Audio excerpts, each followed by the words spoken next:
Alright, you bastards, this is Some-Belgian-prepper, and yeah, today we're going to talk about 20 survival uses you can have with a simple spork. This is going to be either brilliant or sound very, very stupid. You'll be the judge about it, so let me know what you think about it in the comments. But before we start, if you're interested in the detective stories, this is the first part of an 11-part series that I wrote. It's called Bloody Crosses. It's in Dutch, and if you're interested, it will be down in the description.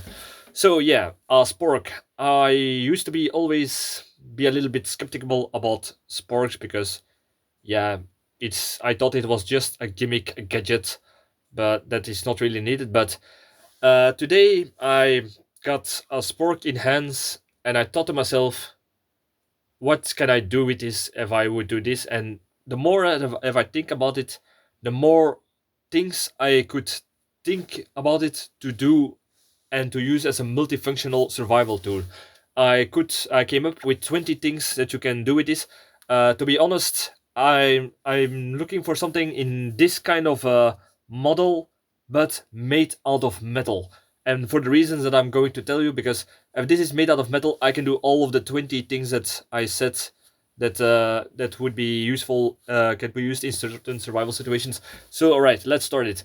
First of all, number one, eating. Yeah, of course, eating. That's why it's called a spork. It's between a spoon and a fork, and this model also has a knife side to it, and that's also the reason why I want this to be metal, because if this is metal, I can sharpen it multiple times, and it can be used as a small knife better. And the other thing is the fork bits. They will not break off that easily because this is now made out of plastic. But I'm trying to find this kind of model in metal. So yeah, that will take some time. But here is number two.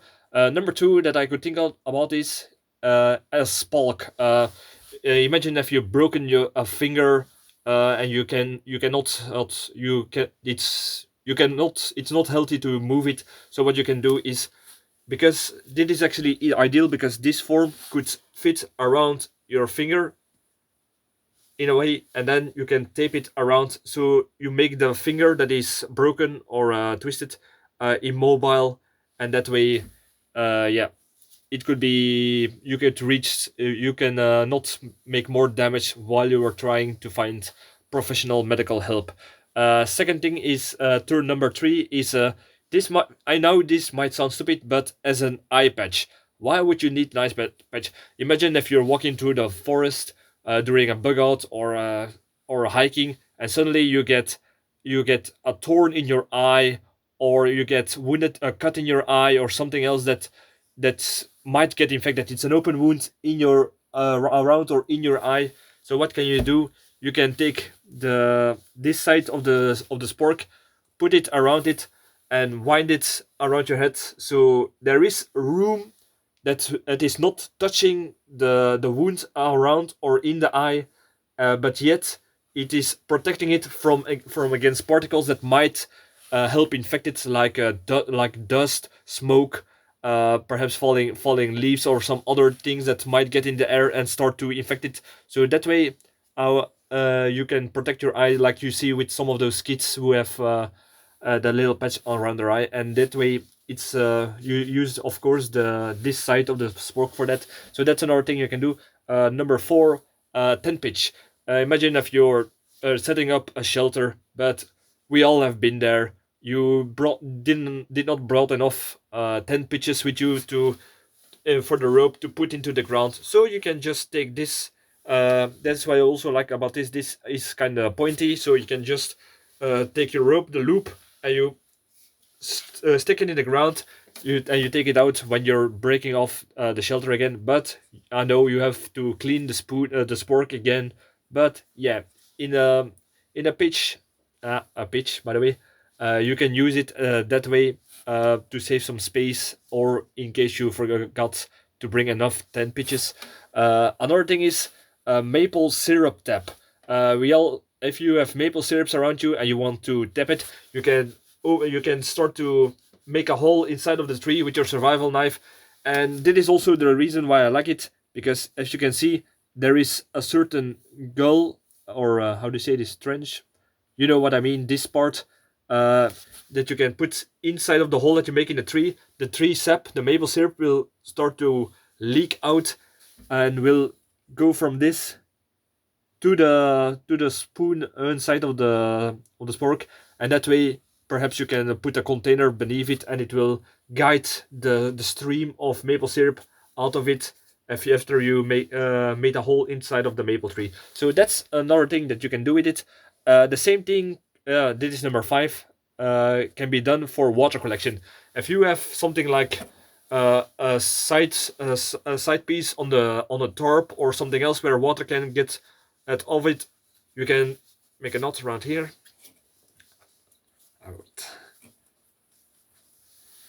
Around here, into a container where you probably will catch it. This to the side, and the water will drip from the rope inside of the girl that I was talking about, and will fall into the and will guide it right into the container and fill it up till the next day. If you're going to wake up from your shelter. So that's another thing that you can do. We're about at 6, I think, a can opener. And yeah, some models have a can opener on notch inside of them, but there is. I made a video about improvised ways to open a can, and one of the techniques that I told was to use a spoon, or just a regular spoon. So that's also a reason why I want this to be made out of metal. We'll just take a can. So I told you in that video I'll make, if you have a spoon, you can start to rub a little bit to the sides to weaken the metal, and then you can start to push inside of it till you get through, and then you can pry it open, and you keep doing that till the can is completely open. So that's another way you can do this, to open a can as an improvised can opener if this is made out of metal. I think we're at 7, and that is self-defense. Yet again, if this was made out of metal, I could have sharpened this and left the knife side, and you can use it to slash in case of self-defense. And the thing is, if you're eating and you invited for some reason, just to be polite, some stranger is coming to sit at your campfire, you're eating, and they turn out to be robbers or aggressor, and they think you just have a spork, you can just start to slash and they will not see, so it's an improvised weapon. Another thing you can do is use it as a kabuton, I think is the name.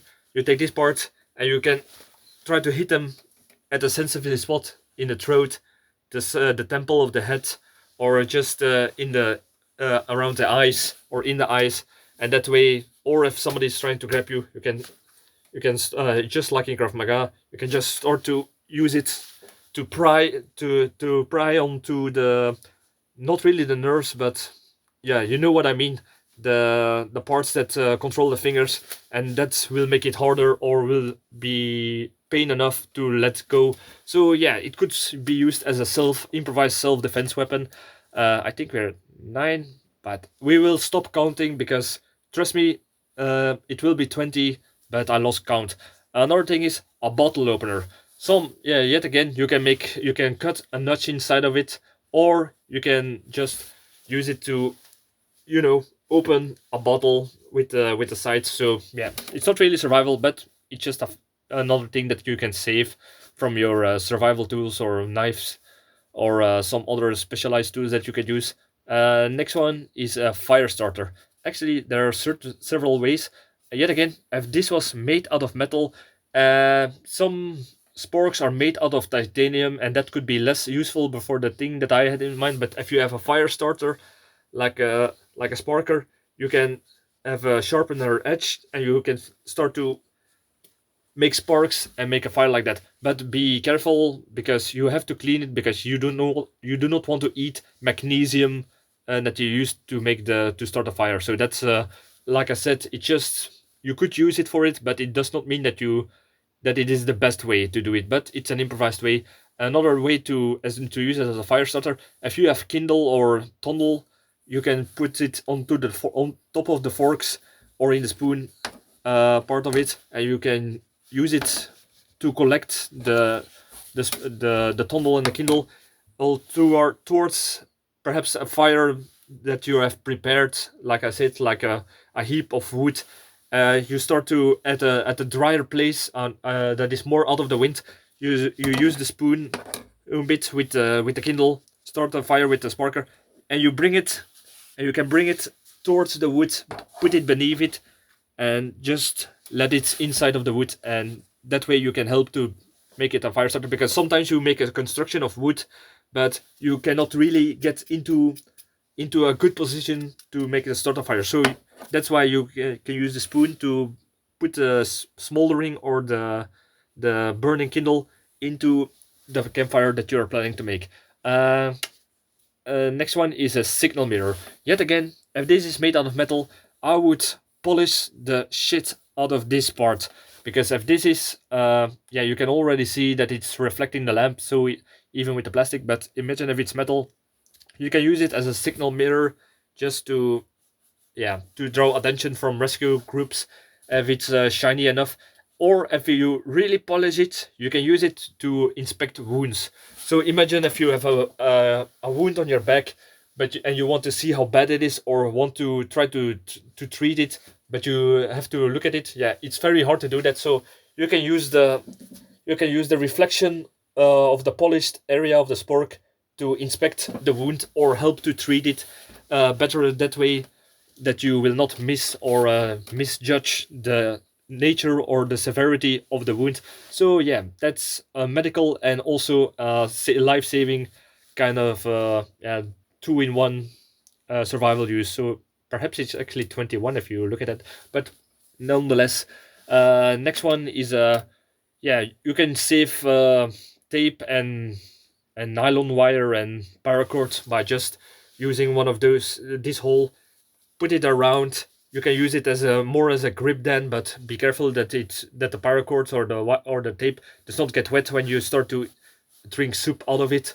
So that's, or the steam that will get into it and start to rot. So that's something that you need to watch out for. But you can put tape, nylon wire, and yeah, paracord around it to save space and to just get it off really quickly in case you need it. So by releasing the knot around here and just pull it off. So that's another thing you can do. Another thing is you can use it to cut a message. So yet again, if this was made out of metal and sharpened it, and there is a tree or perhaps a piece of a plate in a more urban area, and I want to leave a message to people that come behind me or rescue groups, or I want to leave a message, I can carve the message inside of a tree or onto a wooden board in a more urban area. So that's another thing you can do with a spork. Then another thing is a tick remover. If you can see the prying, how do you say this, prongs, is it prongs, the prongs of the spork. If you have a tick, you can start to use it as a way to remove it. Be careful because some are more wider than others. So, and also depends on the ticks on the tick. So yeah, you can just get the prong around the tick and you can get it off your skin, and that way you can perhaps be on time to how do you say this, to prevent Lyme disease or something, or a certain infection that could be recurring if the tick is staying on. So that's another thing you can do. Can also use to remove the same way stings. We all know if we have a bee sting, yeah, there is this little sac, and if you just squeeze it and pull it out, you actually push more venom into the skin. So if you have a sting from a bee, the same way you can put it under beneath, there's a little sac, the poison sac of the sting, and you just get it out without really pushing it in. So yeah, that's another way that you can use it. uh, I know this might sound stupid, but it has saved certain people their lives as a vomit instigator. What do I mean by that? If you have eaten some poisonous plants, mushrooms, or something that is not fresh anymore, and you need to get it out of your system, because the longer you have it inside of your stomach, the more chance and poison you get inside of it. And some people need to instigate vomiting, and some people, they can do it just with one finger in the throat, but not everyone can do that, and they need a little bit more stimulation to get the gag reflex to instigate the vomiting and get the poisonous parts out of your stomach while it's in there. So yeah, that's another thing you can do. The next thing is use it as an improvised tourniquet. We all know if you have a handkerchief, put it around, put it above the wound on the limb, like an arm or a leg, and just make a knot.